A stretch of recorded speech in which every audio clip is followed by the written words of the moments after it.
Hello বন্ধুরা, কেমন আছো সবাই? ডিসেম্বর তো এসে গেছে, আর ডিসেম্বর আসা মানেই ক্রিসমাস একেবারে দোরগোড়ায় কড়া নাড়ছে।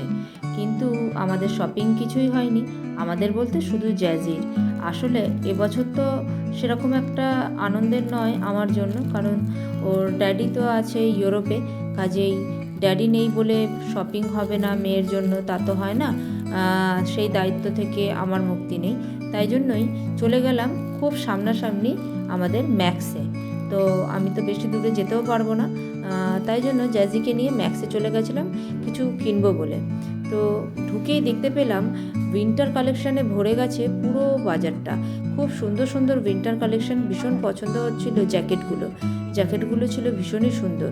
এছাড়াও বিভিন্ন ধরনের গেঞ্জি, উলেন সোয়েটার এবং বিভিন্ন ধরনের ড্রেসগুলোও ছিল খুব সুন্দর। জ্যাসলিন এক একটা দেখাচ্ছে আমাকে আর বলছে, মামা এটা তুমি পরবে, ওটা তুমি পরবে। আসলে এটা ছিল লেডিস কম্পার্টমেন্ট, তো এখানে সবই বড়দের লেডিসদেরই জিনিসপত্র পাওয়া যাচ্ছিল। ওরটা আছে উপরের দিকে, একটু উপরের দিকে যাব। এই যে পেয়েছে ওর নিজের মতো একটা কিছু, সেগুলোকে বারবার কানে পড়ে দেখছিল যে এটা কোনটা হবে কোনটা হবে না। তো আমাদের যেটা মেন দরকার সেটা হচ্ছে ড্রেস। তো আমি চলো উপরে চলে যাই। তো এখানে এসে চোখে পড়লো জুতোর কালেকশন ভীষণ ভালো, এবং অফার প্রাইসে জুতোগুলো ভীষণ ভালো দেখলাম। তো একটা জুতো আমার খুব পছন্দ হয়েছিল, এই যে এই হোয়াইটটা। একবার হোয়াইটটা পরে হেঁটেছে, আবার ব্লুটাও পরিয়ে দেখলাম, তো হোয়াইটটাই বেশি পছন্দ হয়েছে। আর কিছু কিনতে পারলাম না এখান থেকে, হোয়াইট জুতোটা নিয়ে চলে এলাম। টাটা।